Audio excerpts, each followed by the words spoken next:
अस्सलाम वालेकुम। आज की वीडियो में पढ़ेंगे anti coagulants and anti platelets agents.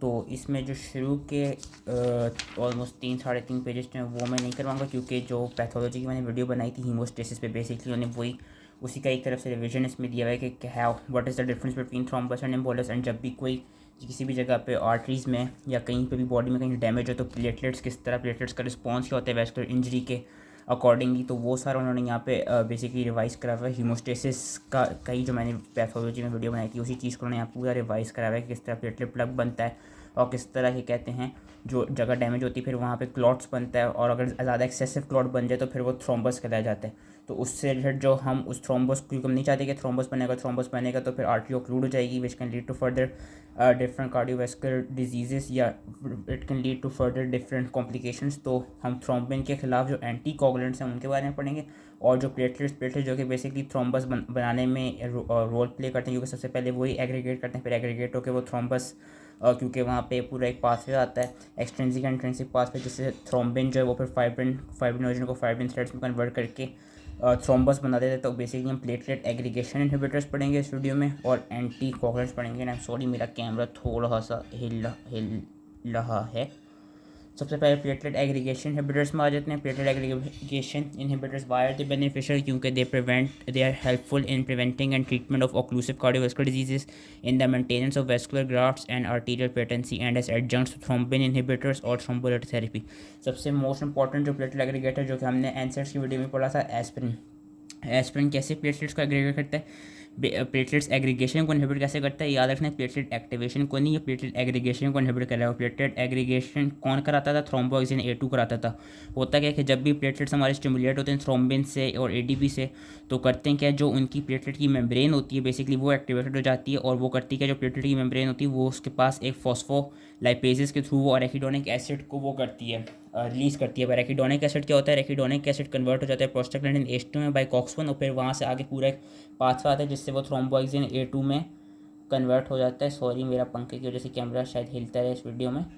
थ्रोम्बोएक्सिन A2 में वो कन्वर्ट हो जाता है। अब थ्रोम्बोएक्सिन A2 का काम क्या होता है कि थ्रोम्बोएक्सिन A2 प्लेटलेट की एग्रीगेशन कराते हैं। तो एस्पिरिन क्या करता है, एस्पिरिन वी नो कि एस्पिरिन जो है बेसिकली वो बेसिकली क्या करता था, जो COX-1 था उसमें जो सीरीन रेसिड्यूज होते हैं उसको वो इरिवर्सिबली एसिटाइलेट कर देता है। अब जो COX-1 की बेसिकली जो एक्टिव साइट है, COX-1 की एक्टिव साइट में जो सीरीन रेसिड्यूज हैं उनको जब वो इरिवर्सिबली एसिटाइलेट कर देगा, उससे होगा जो एंजाइम है ये इनएक्टिवेट हो जाएगा, और जब एंजाइम इनएक्टिवेट हो जाएगा तो थ्रोम्बोएक्सिन A2 की सिंथेसिस नहीं होगी, और जो थ्रोम्बोएक्सिन A2 की सिंथेसिस नहीं होगी तो उससे फिर प्लेटलेट्स एग्रीगेट नहीं होगे, जो कि एक तरफ से हमारा जो क्या कहते हैं, जो हमारा मिशन था एक तरफ से उसको कंप्लीट करा रहे हैं कि प्लेटलेट्स एग्रीगेट नहीं होंगे।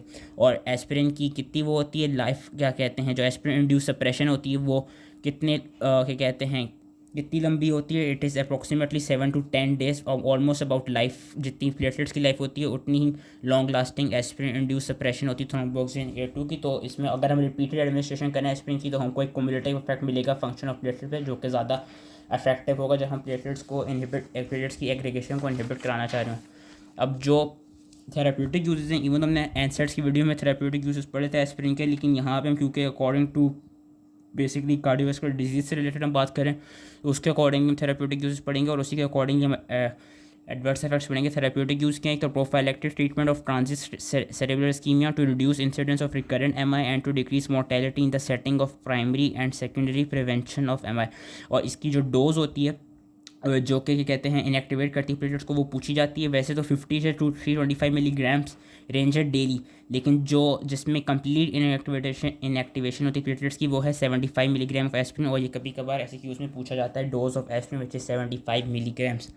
इसके एडवर्स इफेक्ट्स क्या हैं, एडवर्स इफेक्ट्स इवन हमने आंसर्स में अलग से पढ़े थे पूरे एस्पिरिन की, मैंने क्या कहते हैं फ्लो चार्ट बना के बताया था एस्पिरिन के क्या एडवर्स इफेक्ट्स होते हैं, लेकिन अकॉर्डिंग टू जो हम अभी टॉपिक पढ़ रहे हैं इसमें सिर्फ एक एडवर्स इफेक्ट याद रखना है जो कि सब ऑलमोस्ट सारे ही ड्रग्स का होगा जो हम आगे पढ़ेंगे, ब्लीडिंग टाइम को प्रोलॉन्ग करेंगे। क्योंकि ये कर क्या रहे हैं, जो क्लॉट फॉर्मेशन है, जो प्लेटलेट्स की एग्रीगेशन है उसको इनहिबिट कर रहे हैं, उसकी वजह से क्लॉट्स नहीं बन पा रहे, और जब क्लॉट्स नहीं बनेंगे तो फिर होगा क्या, जो ब्लीडिंग टाइम होगा वो प्रोलॉन्ग हो जाएगा। तो इन सब का एडवर्स इफेक्ट याद रखना है, इन सब में ब्लीडिंग टाइम प्रोलॉन्गेशन हमें मिलेगी, और जब ब्लीडिंग टाइम प्रोलॉन्ग हो जाएगा तो उसकी वजह से हमें क्या मिल सकता है, उसकी वजह से हमको मिल सकता है haemorrhagic shock and GI bleeding, जो कि हमने एस्पिरिन में भी पढ़ा था कि उसमें पेप्टिक अल्सर डिजीज़ मिलती थी हमें, GI की ब्लीडिंग, हमको गैस्ट्रिक ब्लीडिंग मिलती थी। तो इसमें हमको एक तो हेमोरेजिक शॉक मिलेगा और जीआई ब्लीडिंग मिलेगी। That was platelet aggregation inhibitor. अब हम एक और पढ़ते हैं which is P2Y12 receptor antagonist. P2Y12 receptor antagonist क्या होते हैं? बेसिकली इसमें 5 आते हैं, टिक्लोपिडीन, क्लोपिडोग्रिल, प्रासुग्रिल, टिकैग्रिलोर एंड कैंग्रिलोर।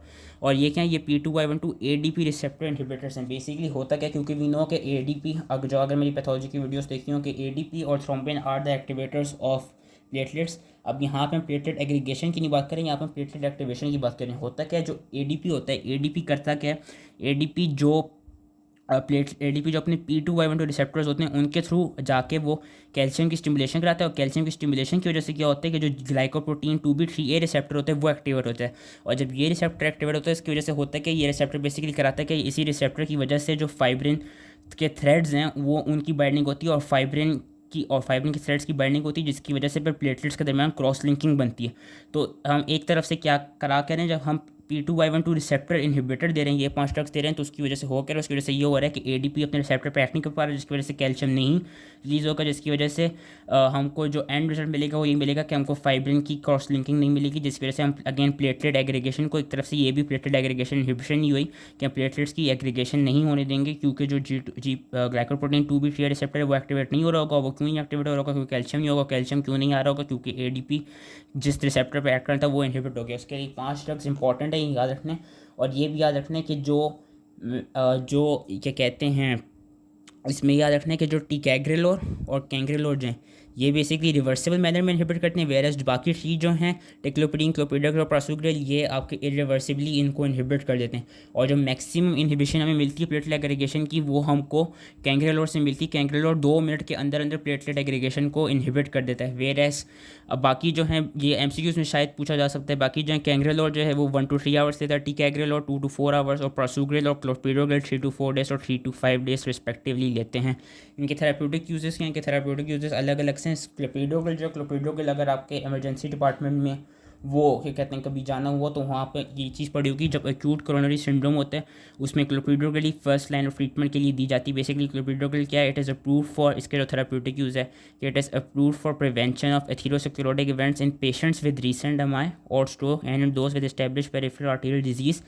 ये प्रोफाइलैक्टिकली दिए जाते हैं in thrombotic events in acute coronary syndrome, and it's also use to prevent thrombotic events associated with percutaneous coronary intervention with और विदाउट कोरोनरी स्टेंटिंग।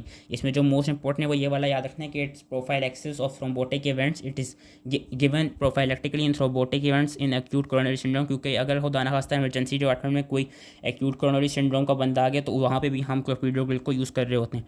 टिक्लोबीन के क्या, टिक्लोपिडीन के सॉरी मैंने इस तरह याद रखना है कि जो टिक्लोपिडीन है उसका एक तरफ से टी से नाम शुरू हो रहा है, तो ये ट्रांजिएंट इस्कीमिक अटैक्स को प्रिवेंट करने के लिए और strokes in patient with prior cerebral thrombotic events उनको प्रिवेंट करने के लिए दी जाती है। उसका ये याद रखने के ट्रांजिएंट इस्कीमिक अटैक को प्रिवेंट करने के लिए टिक्लोपिडीन दी जाती है। प्रासुग्रिल क्या है, prasugrel is approved to decrease thrombotic cardiovascular events in patients with acute coronary syndrome just like clopidogrel. Prasugrel का भी वही काम है कि it is use to decrease thrombotic cardiovascular events in patient with acute coronary syndrome. और जो ticagrelor है, ticagrelor is approved for the prevention of arterial thromboembolism in patients with unstable angina and acute MI. तो ये कुछ therapeutic uses थे इनके adverse effects क्या हैं? एडवर्स इफेक्ट जस्ट लाइक मैंने अभी पहले कहा था कि एस्पिरिन में कि जितने भी हम ये ड्रग्स पढ़ेंगे इन सबका एडवर्स इफेक्ट क्या होगा कि दे विल प्रोलॉन्ग ब्लीडिंग। तो इसका भी एडवर्स इफेक्ट ये रखना है कि दे विल प्रोलॉन्ग ब्लीडिंग। किसी भी ड्रग का कोई अगर आप भूल जाए एडवर्स इफेक्ट्स, प्रोलॉन्ग ब्लीडिंग हर जगह पे याद रखना है। और ये कि जो टिक्लोपिडीन है, अगेन ये टी से शुरू हो रहा है, टिक्लोपिडीन जो ट्रांसिएंट स्कीम के अटैक को प्रिवेंट करने के लिए दी गई थी, इससे रिलेटेड ये देखा गया कि सिवियर हेमाटोलॉजिक रिएक्शंस मिलते हैं like agranulocytosis, thrombotic thrombocytopenic purpura and aplastic anaemia. तो थ्रोम्बोटिक थ्रोम्बोसाइटोपेनिक पर्प्यूरा टीटीपी जो है वो भी टी से शुरू हो रहा है, टिक्लोपिडीन भी टी से शुरू हो रहा है। तो एक तरफ से इसका एडवर्स इफेक्ट्स हम ऐसे याद रख सकते हैं कि प्रोलॉन्ग ब्लीडिंग तो सबका ही है। टिक्लोपिडीन का ये है कि सिवियर हेमाटोलॉजिक रिएक्शन देखे जाते हैं like agranulocytosis, TTP and aplastic anaemia. और ये भी देखा गया है कि क्लोपिडोग्रिल और प्रासुग्रिल भी TTP to some extent TTP करा सकते हैं। और prasugrel is contraindicated in patients with history of transient ischaemic attack और स्ट्रोक, तो इसलिए प्रासुग्रिल नहीं दी जाती इन पेशेंट्स को टिक्लोपिडीन दी जाती है for prevention of transient ischaemic attack and stroke.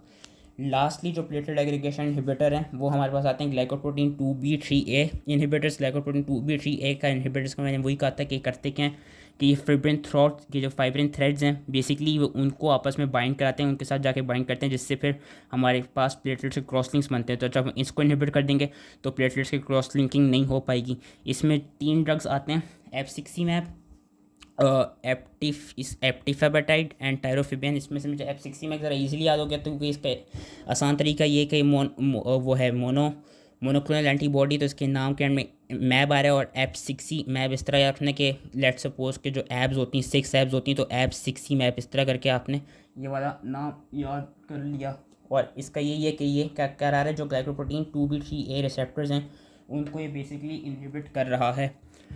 और जो एप्टिफेबटाइड है टायरोफाइबिन जो है, अगर इसका नाम याद होता है तो ठीक है, नहीं आता तो भी कोई बात नहीं, लेकिन एटलीस्ट टायरोफाइबिन का नाम याद कर लीजिएगा, क्योंकि 2 ड्रग्स हमको अगर एग्जांपल लिखनी हो और क्लासिफिकेशन आ जाए प्लेटलेट एग्रीगेशन इनहिबिटर लिखने की, उसमें जब ग्लाइकोप्रोटीन 2B3A इनहिबिटर्स लिखेंगे तो एटलीस्ट 2 ड्रग्स लिखनी होते हैं, एक एफ60मैब हो गया और एक टायरोफिबियन हो गया। कि एफ60मैब क्या करता है, blocks the binding of fibrinogen and one of factor and consequently aggregation does not occur. Therapeutic use के क्या, थेराप्यूटिक यूज़ के ये कि it is given intravenously along with heparin and aspirin as an adjunct to percutaneous coronary PCI for the prevention of cardiac ischemic complications। और इसका adverse effect क्या है, मैंने यही एडवर्स इफेक्ट वही है, ब्लीडिंग। फिर आपका आता है डायपिरिडामोल का याद रखना है कि डायपिरिडामोल और सिलोस्टाजोल इनकी ऑलमोस्ट मैकेनिज्म ऑफ एक्शन एक जैसी हैं। डायपिरिडामोल क्या है, बेसिकली कोरोनरी वेसोडाइलेटर, ये कराता है कि ये सीएमपी के लेवल्स को इंक्रीज़ कर देता है बाय इनहिबिटिंग फॉस्फोडाइस्ट्रेस।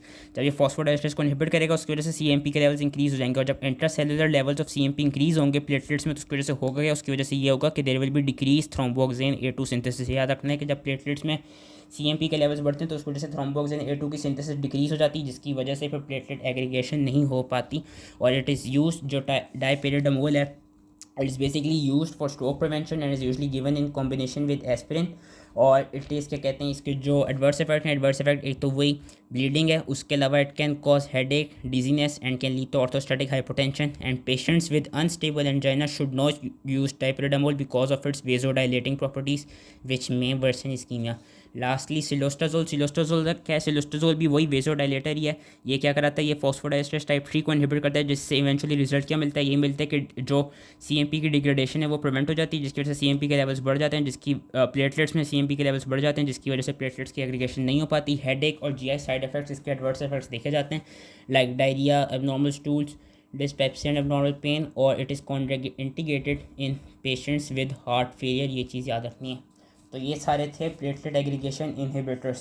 पहला था एस्पिरिन, उसके बाद P2Y12 रिसेप्टर एंटागोनिस्ट, और फिर ग्लाइकोप्रोटीन 2B3A इनहिबिटर्स, और फिर कुछ वेसोडाइलेटर्स। अब हम पढ़ेंगे एंटीकोगुलेंट्स। अब एंटीकोगुलेंट्स कौन से हैं, जो पेरेंटली दिए जाते हैं और ओरली दिए जाते हैं। यहाँ पर उन्होंने एक पूरा प्रोसेस बताया हुआ है, जिस पर मैं नहीं बताऊंगा कि एक इंट्रिंसिक पाथवे होता है और एक एक्सट्रिंसिक पाथवे होता है, जिसकी वजह से इवेंचुअली बनता है क्या, थ्रोम्बिन बनता है। और थ्रोम्बिन का काम क्या होता है कि वो फाइब्रिनोजन को फाइब्रिन थ्रेड्स में कन्वर्ट कर देता है। तो अब हम पढ़ने जा रहे हैं, सबसे पहले पेरेंटल एंटीकोगुलेंट्स पढ़ते हैं। कुछ इनहिबिटर्स ऑफ कोगुलेशन उन्होंने दिए हुए भी हैं, कुछ नेचुरली जो हमारी बॉडी में होते हैं, protein C, protein S, antithrombin 3 और टिश्यू फैक्टर पाथवे इनहिबिटर हमारी बॉडी के अंदर होते हैं इनहिबिटर्स ऑफ कोगुलेशन। वैसे जो एंटीकोगुलेंट्स हैं जो पेरेंटल हैं, पेरेंटल में हेपरिन आता है एंड वारफेरिन आ जाता है। तो सबसे पहले ये पढ़ेंगे क्योंकि this is the most important thing. Heparin और वारफेरिन के हमेशा कोई ना कोई सवाल आता है। अब हेपरिन जो है, हेपरिन का याद रखना है कि हमेशा वेदर इट बी SEQ या वाइवा, हमेशा ये सवाल ज़रूर आएगा कि what is the difference between heparin and low molecular weight heparin. तो इसको सही से पढ़ लीजिएगा। हेपरिन और लो मोलिकुलर वेट हेपरिन का मैं साथ साथ बताता रहूँगा। बेसिकली हेपरिन क्या है, हेपरिन हमने क्या कहते हैं, जो पोर्सिन इंटेस्टाइनल मिकोजा था वहाँ से हमने एक्सट्रैक्ट की थी। और जो डिफरेंस आता है कि differentiate between unfractionated heparin and low molecular weight heparin. जो हम बेसिकली एक्सट्रैक्ट करते हैं, जो हेपरिन हमें मिलती है वो होती है अनफ्रैक्शनेटेड हेपरिन, और वो बहुत बड़ी होती है। लाइक उसका जो मोलिकुलर वेट होता है वो काफ़ी हाई होता है। अब हुआ क्या कि जो अनफ्रैक्शनेटेड हेपरिन है उसमें बेसिकली कुछ पेंटासैकेराइड सीक्वेंस है, जिसकी वजह से वो एंटीथ्रोम्बिन 3 जो कि एक नेचुरल इनहिबिटर है हमारे पास कोगुलेशन का, उसके साथ जाके बाइंड कर जाता है। अब होता क्या है कि हमने कुछ लो मोलिकुलर वेट हेपरिन्स भी बनाई। लो मोलिकुलर वेट हेपरिन कौन सी थी, like enoxaparin and dalteparin, these are low molecular weight heparin. ये भी बनाई गई थी और इनका भी काम क्या है कि इन दोनों के पास लो मोलिकुलर वेट हेपरिन और अनफ्रैक्शनेटेड हेपरिन दोनों के पास एक क्या कहते हैं यूनिक सा पेंटासेकेराइड सीक्वेंस है जिसकी वजह से करते हैं, जिसकी वजह से ये बाइंड हो जाते हैं एंटी थ्रोम्बिन 3 के साथ। अब नेचुरली हमारी बॉडी में ये होता है कि जो एंटी थ्रोम्बिन 3 है, anti thrombin 3 is basically inhibitor of thrombin and it is a inhibitor of factor 10, जो क्या कहते हैं इसका फंक्शन है बॉडी में। लेकिन ये बहुत स्लोली कर होता है। जब हेपरिन इसके साथ जाके अटैच होती है, जब लो मॉलिक्यूलर वेट हेपरिन इसके साथ जाके अटैच होता है, तो जो बेसिकली थ्रोम्बिन की जो इनहिबिशन है और जो फैक्टर 10 की इनहिबिशन है, it increases to about 1000 fold. तो जो हेपरिन का फंक्शन है, हेपरिन का फंक्शन यही है कि it act as a number of molecular target, but its anti coagulant effect जो हेपरिन का वो यही है कि it binds to anti thrombin 3 with subsequent rapid inactivation of coagulation factors. And कराती कैसे कि anti thrombin 3 inhibits serine proteases of thrombin which is factor 2 and factor 10A, कि बेसिकली ये activated factor 2 and activated factor 10 को inhibit कर रही है। अब एक डिफरेंस जो आता है, एक डिफरेंस तो यही होगा कि जो अनफ्रैक्शनेटेड हेपरिन है उसका हाई मोलिकुलर वेट है, वेयर जो लो मोलिकुलर वेट हेपरिन है उनका लो मोलिकुलर वेट है। दूसरा जो एक डिफरेंस आ गया वो ये आ गया कि जो अनफ्रैक्शनेटेड हेपरिन है ये बेसिकली करती क्या है, अनफ्रैक्शनेटेड हेपरिन एंटी थ्रोम्बिन 3 के साथ बाइंड करके थ्रोम्बिन और फैक्टर 10 एक्टिवेटेड फैक्टर 10 दोनों की इनएक्टिवेशन कराती है। वेयर एज जो लो मोलिकुलर वेट हेपरिन्स हैं जिस तरह डेल्टीपेरिन और इनोक्सापेरिन, ये दोनों क्या कराती हैं कि दे bind with anti thrombin 3 and they selectively inhibit only factor 10A, या दे एक्टिवेट ओनली फैक्टर 10A। एक डिफरेंस तो उनके मोलिकुलर वेट का हो गया। दूसरा डिफरेंस ये होगा कि जो अनफ्रैक्शनेटेड हेपरिन है वो थ्रोम्बिन और फैक्टर 10 दोनों को इनएक्टिवेट करिए, where low molecular weight heparin सिर्फ फैक्टर 10 को ही इनएक्टिवेट करती है। उसके अलावा एक और जो इनका वो है डिफरेंस है वो ये कि जो अनफ्रैक्शनेटेड हेपरिन है उसकी हाफ लाइफ भी कम है और जो उसकी ड्यूरेशन ऑफ एक्शन है वो भी बहुत रैपिड है। वेयर जो लो मोलिकुलर वेट हेपरिन है उनकी जो ऑनसेट ऑफ एक्शन है, sorry onset of action low molecular weight heparin का वो ज़्यादा है कि takes about I believe 4 to 6 hours for low molecular weight heparins to function, whereas जो अनफ्रैक्शनेटेड हेपरिन है वो विद इन मिनट्स अपना फंक्शन दे देती है। एक ये डिफरेंस हो गया कि उनकी ऑनसेट ऑफ एक्टिविटी का। दूसरा उनका डिफरेंस ये हो गया कि जो अनफ्रैक्शनेटेड हेपरिन है उसकी हाफ लाइफ कम होती है, अबाउट 1 to 2 आवर्स होती है, compare to low molecular weight heparin जिनकी half life about 8 to 12 hours होती है। तो ये 4 डिफरेंस मैंने बता दी टोटल किताब में, मतलब इस तरह पैराग्राफ के थ्रू ही अगर हम पढ़ें तो 5 लिखे हुए हैं, 4 मैंने बता दी। मैं अभी एंड ऑफ दिस चैप्टर एक और दफ़ा रिवाइज कराऊंगा। तो अब इसके थेराप्यूटिक यूजेस क्या हैं? थेराप्यूटिक यूजेस दोनों हेपरिन और लो मोलिकुलर वेट है, सॉरी हेपरिन और लो मोलिकुलर वेट हेपरिन दोनों के थेराप्यूटिक्स यही है कि they limit the expansion of thrombi by preventing fibrin formation. They are use for treatment of acute venous thromboembolism like DVT, deep venous thrombosis and PE which is pulmonary embolism. They are use for prophylaxis of post operative venous thrombosis in patient undergoing surgery like hip replacement surgery and those with acute MI. और इनकी एक और ये क्या कहते हैं advantage ये देखा जाता है कि दोनों जो ड्रग्स हैं they can be given to pregnant female because they do not cross placenta and thus due to their large charge and due to their negative charge they do not cross placenta, तो easily pregnant female को भी दिए जा सकते हैं। जो adverse effects है, again जो एक एडवर्स इफेक्ट है वो है ब्लीडिंग एक्सेसिव ब्लीडिंग इन दोनों से हो सकती है। और अच्छा हेपरिन का ये कि अगर आप अनफ्रैक्शनेटेड हेपरिन यूज़ कर रहे हो और उसकी वजह से एक्सेसिव ब्लीडिंग हो जाए तो उसको ट्रीट करने का 2 तरीके हैं, या तो वो कि आप जो हेपरिन दे रहे हैं उसको डिसकंटिन्यू कर दें, या ये कि हम हेपरिन का एंटीडोट दे दें। हेपरिन का एंटीडोट क्या है कि बेसिकली उसको प्रोटामीन सल्फेट के साथ ट्रीट कर दें। जब प्रोटामीन सल्फेट के साथ ट्रीट करेंगे हेपरिन को तो जो एक्सेसिव ब्लीडिंग हेपरिन करा रही थी वो बेसिकली मैनेज हो जाएगी और वो प्रिवेंट हो जाएगी। अब हेपरिन क्या है? हेपरिन मैंने बताया था जो अनफ्रैक्शनेटेड हेपरिन है उसको हम पोर्सिन सोर्सेज से लेते हैं, पोर्सिन इंटेस्टाइनल म्यूकोजा से लेते हैं। तो अब उसकी वजह से वो एंटीजीनिक है। अब उस सिंस वो एंटीजीनिक है तो वो किस तरह के एडवर्स रिएक्शंस कराता है? It causes chills, fevers, urticaria and anaphylactic shock. And एक और जो ये चीज़ कराता है जो कि मैंने अपनी पैथोलॉजी की वीडियो में बताई थी, हेपरिन इंड्यूस थ्रोम्बोसाइटोपिनिया, ये एक इसका मेन एडवर्स इफेक्ट है जो कि हेपरिन का है, जो कि लो मोलिकुलर वेट हेपरिन का नहीं होता। और एक ये हमें डिफरेंस मिल गया कि heparin causes heparin induced thrombocytopenia, whereas low molecular weight heparin से जो हिट सिंड्रोम है हेपरिन इंड्यूस थ्रोम्बोसाइटोपिनिया वो बेसिकली नहीं होता। And it is a immune mediated response, जो हमने पढ़ा था कि it carries a risk of venous and arterial embolism. और जो लो मोलिकुलर हेपरिन हैं they can have cross sensitivity and they are not recommended in patients with HIT. उसके अलावा और उसके क्या एडवर्स इफेक्ट्स हैं? Osteoporosis and both of these drugs are contraindicated in patients who have hyper sensitivity to heparin, bleeding disorders, alcoholism और who have had recent surgery of the brain, eye और spinal cord. इन सारी conditions में हम इन 2 drugs को नहीं दे सकते। तो जो 5 डिफरेंसेस जो हैं अनफ्रैक्शनेटेड हेपरिन और लो मोलिकुलर वेट हेपरिन में, एक तो उनका मोलिकुलर वेट, एक ये हो गया कि वो कहाँ पे एक्ट कैसे करते हैं कि फंक्शन उनका हेपरिन दोनों को इनएक्टिवेट कर रहा है, थ्रोम्बिन फैक्टर 10 को, वेरएस लो मोलिकुलर वेट हेपरिन से फैक्टर 10 को कर रहे हैं। एक ये होगी उनकी ऑनसेट उनकी एक्टिविटी ये हेपरिन अनफ्रैक्शनेटेड हेपरिन ज़्यादा जल्दी हो जाती है, versus low molecular weight heparin takes time. और एक उनका हाफ लाइफ होगी अनफ्रैक्शनेटेड हेपरिन की कम है, versus low molecular weight heparin की ज़्यादा है। और एक इनका यही होगा एडवर्स इफेक्ट कि जो अनफ्रैक्शनेटेड हेपरिन है it can cause heparin induce thrombocytopenia, लेकिन low molecular weight heparin does not cause HIT syndrome. लेकिन अगर किसी को हिट हुआ है तो हम उन पेशेंट्स को लो मोलिकुलर वेट हेपरिन नहीं देते। और अगर कोई हमारे पास ऐसे पेशेंट्स आए जिनको हिट हुआ और उनमें उनमें हमने जो भी बेसिकली डिसऑर्डर आया हुआ है, whether it be DVT whether it be PE, उसको अगर हमें ट्रीट करना है तो हम उनको क्या दे सकते हैं, एक ऑल्टरनेटिव ड्रग जिनको हिट सिंड्रोम हुआ है उनको हम देते हैं अर्गाट्रोबेन। अर्गाट्रोबेन क्या है? अर्गाट्रोबेन ये भी पेरेंट्रल एंटीकोगुलेंट है, it is basically a direct thrombin inhibitor. और एक और मैं वो बताना भूल गया था, सॉरी, एक और डिफरेंस ये है कि जो हेपरिन है, हेपरिन दी जाती है intravenously unfractionated heparin, where as जो आपकी वो है लो मोलिकुलर वेट हेपरिन, जो लो मोलिकुलर वेट हेपरिन दी जाती है सबक्यूटेनियसली। तो एक डिफरेंस ये भी है कि low molecular weight heparin subcutaneously दी जाती है, whereas unfractionated heparin intravenously दी जाती है।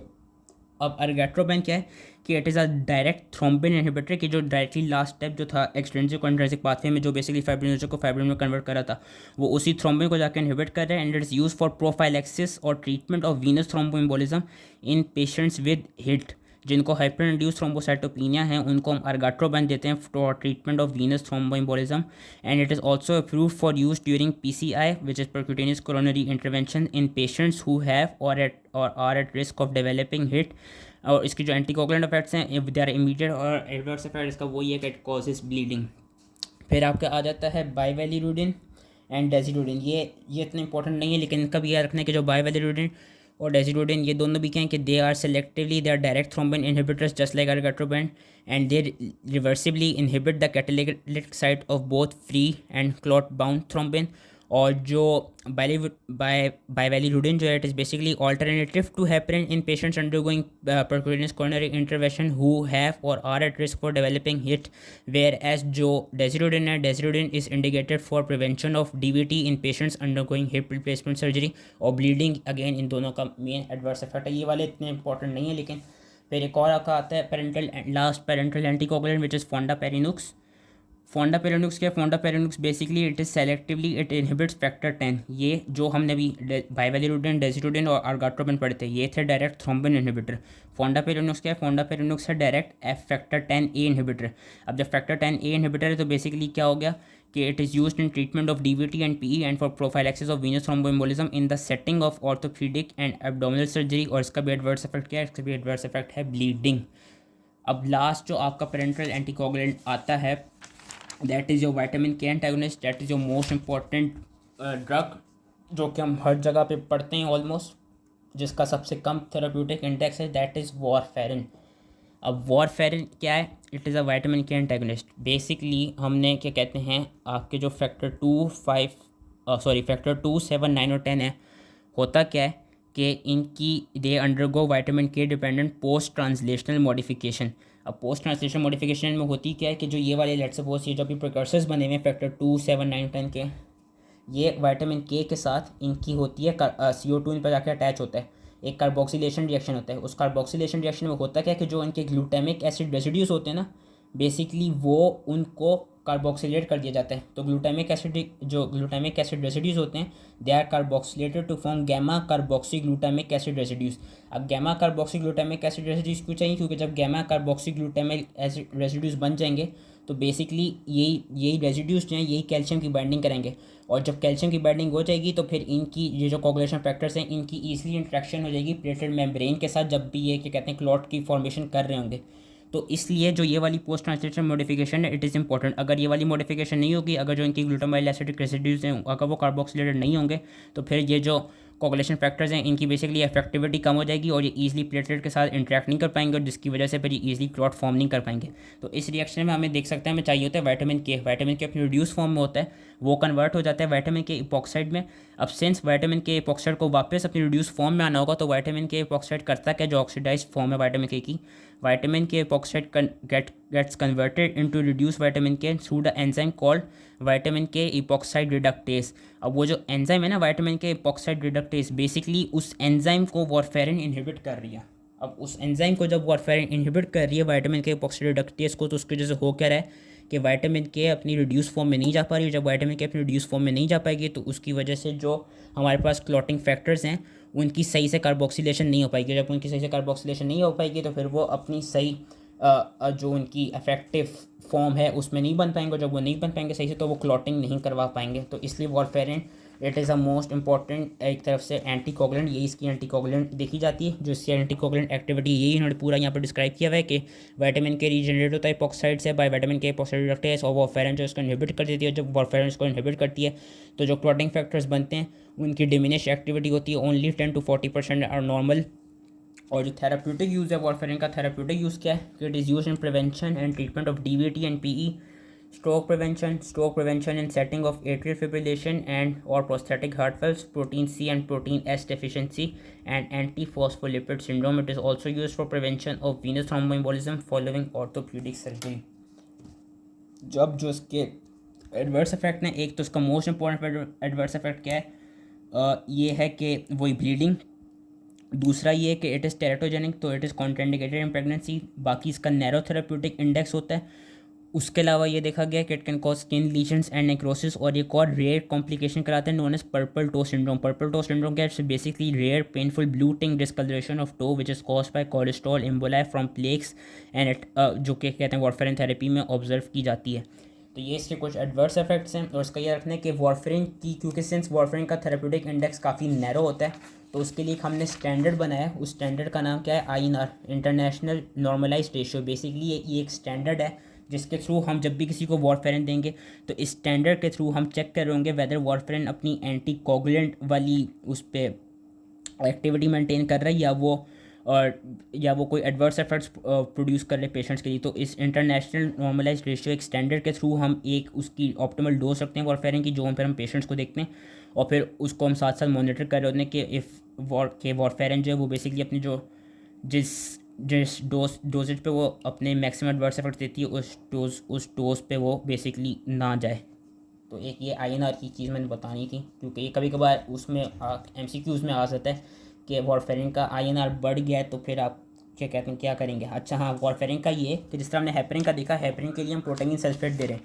वारफेरिन थेरेपी को अगर हमने वो करना है, तो ये वारफेरिन ना दें। दूसरे, अगर वारफेरिन को ओवरकम करना है, तो उसको ओवरकम करने के लिए हम क्या दे सकते हैं, हम विटामिन के, ओरल विटामिन के दे सकते हैं। ओरल विटामिन के देने से ये होगा कि जो वारफेरिन है वो बेसिकली डिस्प्लेस हो जाएगी, और फिर विटामिन के ईजिली अपनी रिड्यूस्ड फॉर्म में कन्वर्ट हो जाएगा। These were all the parental anticoagulants. अब जो हमारे थोड़े से बच्चे हैं, हम सॉरी ये वीडियो थोड़ी सी लंबी हो गई क्योंकि इट वॉज इंपॉर्टेंट। अब ओरल एंटीकोगुलेंट्स रहते हैं और फिर thrombolytic drugs, these two things are remaining. तो अभी हमने पढ़ ली पेरेंटल एंटीकोगुलेंट्स, अब हम पढ़ते हैं ओरल एंटीकोगुलेंट्स। ओरल एंटीकोगुलेंट्स भी BCQs और SCQs में पूछे जा सकते हैं। इसमें सबसे पहला है डेबिगेट्रिन। अच्छा, अब डेबिगेट्रिन को आर्गेट्रोबेन से कंफ्यूज नहीं करना। आर्गेट्रोबेन क्या है, it is a parental anticoagulant. ये भी थ्रोम्बिन इनहिबिटर है, और डेबिगेट्रिन भी थ्रोम्बिन इनहिबिटर ही है, लेकिन डेबिगेट्रिन ओरली दिया जाता है और आर्गेट्रोबेन पेरेंटली दिया जाता है। तो इट इनहिबिट्स बोथ क्लॉट ब्राउन थ्रोम्बिन एंड फ्री थ्रोम्बिन। और इसकी थेरेप्यूटिक यूज़ क्या है, it is use for prevention of stroke and systemic embolism in patients with non valvular atrial fibrillation, treatment of DVT PE in patients who have already received parenteral anticoagulants and as prophylaxis to prevent और reduce the risk of recurrence of DVT and PE। It is contraindicated in patients with mechanical prosthetic heart valves. इसमें जो एक इसका important use है वो ये रखना है कि it is use for preventing stroke and systemic embolism in patients with non valvular atrial fibrillation. ये इसका ज़रा इंपॉर्टेंट यूज़ है, क्योंकि DVT और PE तो ऑलमोस्ट हर जगह आ रही है उनकी ट्रीटमेंट। इसका जो इंपॉर्टेंट है वो ये वाला पॉइंट है कि it is use to prevent stroke and systemic embolism in patients with non valvular atrial fibrillation. Adverse effect क्या है, अगेन ब्लीडिंग है। दूसरा ये देखा गया कि जिन पेशेंट्स को रीनल इंसफिशेंसी हो, या जो patients which are over the age of 75, उनमें ब्लीडिंग के चांस काफ़ी हायर होते हैं। उसके अलावा GI के एडवर्स इफेक्ट्स करा सकता है, like dyspepsia, abdominal pain, oesophagitis, GI bleeding, और इसकी abrupt discontinuation should be avoided. That was thrombin inhibitor. Now these are oral factor 10A inhibitor. वो जो हमने अगेन पीछे जो पढ़ा था fondaparinux was parenteral factor 10 inhibitor. जो apixaban, betrixaban, edoxaban and rivaroxaban and these are oral factor 10A inhibitors, या factor 10A का वही मतलब है कि एक्टिवेटेड फैक्टर 10 इनहिबिटर। और ये कराते हैं जब फैक्टर 10 की इनिबिशन हो जाती है उसकी वजह से जो थ्रोम्बिन है वो कम बनता है, जब थ्रोम्बिन कम बनता है तो उसकी वजह से प्रोथ्रोम्बिन क्या कहते हैं, जब थ्रोम्बिन कम बनता है तो उसकी वजह से अगेन जो फिब्रिन है वो जो फाइब्रिनोजन है वो फाइब्रिन में कन्वर्ट नहीं हो पाता। थेरेप्यूटिक यूज़ क्या है कि इसका भी थेरेप्यूटिक यूज़ वही है जो कि डेबिगेट्रिन का था इनका भी, कि विद एक्सेप्शन ऑफ बेट्रिक्साबैन जो बाकी सारे हैं apixaban, edoxaban, rivaroxaban, they are use for prevention of stroke in non valvular atrial fibrillation and as well as for treatment of DVT and P.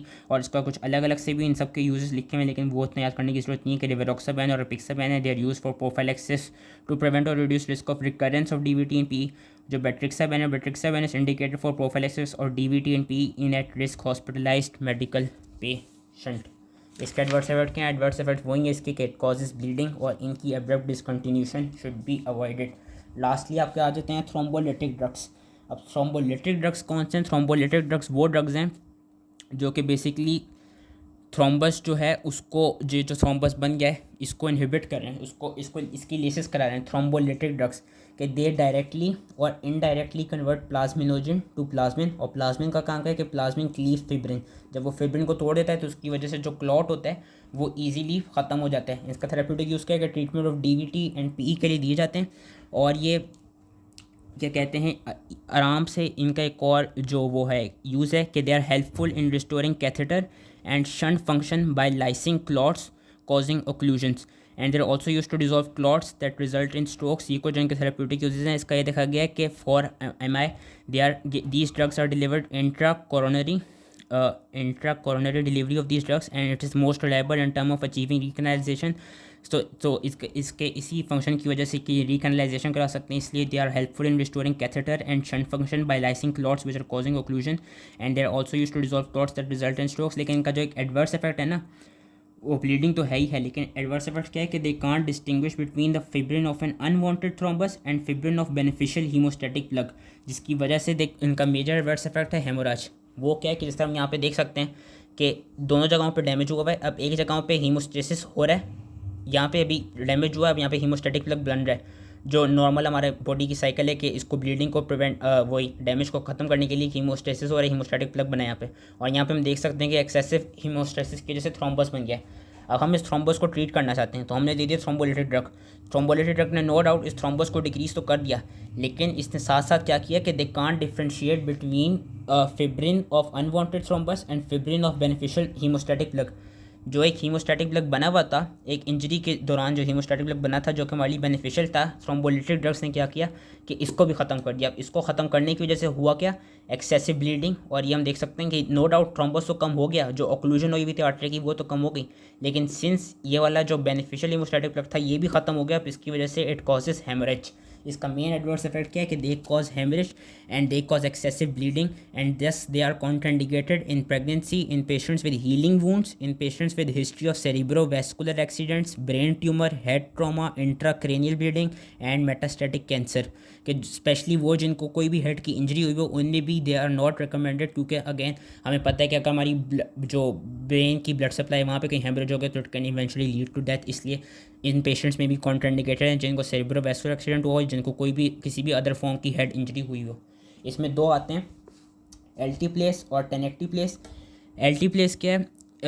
अच्छा ये दोनों बेसिकली क्या है कि दोनों वही दोनों बेसिकली एक तरफ से जो एल्टीप्लेस है this is tissue plasminogen activator.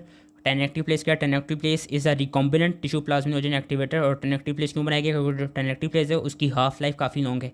एल्टीप्लेस का ये देखा गया कि जो एल्टीप्लेस की वो ऑनसेट ऑफ एक्टिविटी है वो काफ़ी रैपिड है या काफ़ी शॉर्ट है, मतलब सबसे जल्दी जो एक्ट करता है वो एल्टीप्लेस एक्ट करता है, लेकिन जो सबसे कम हाफ लाइफ है वो भी एल्टीप्लेस की, it is about 5 to 30 minutes. वेस्ट टेनेक्टिप्लेस की हम देख सकते हैं उसकी हाफ लाइफ लॉन्गर है, it is about 1 to 3 hours. तो इनकी जो वो है क्या कह सकते हैं, इनकी जो थेरेप्यूटिक यूजेस हैं वो ये कि alteplase is use for treatment of MI and massive pulmonary embolism and acute ischaemic stroke, whereas tenecteplase is use to treat acute MI। और टेनेक्टिप्लेस क्या कहते हैं, it has longer half life, whereas alteplase have more क्या कहते हैं rapid onset या rapid activity. और ये है कि जो एडवर्स इफेक्ट नहीं तो दोनों कॉजेज हेमरेज और एल्टी प्लेस का ये देखा गया है कि एल्टी प्लेस में कॉज एंजियो एडिमा, ये से याद रखिएगा। सो दैट वाज इट। थोड़ी सी आई थिंक सबसे लंबी हाँ लंबी वीडियो बन गई। सो that was it. I hope easily समझ में आ गया।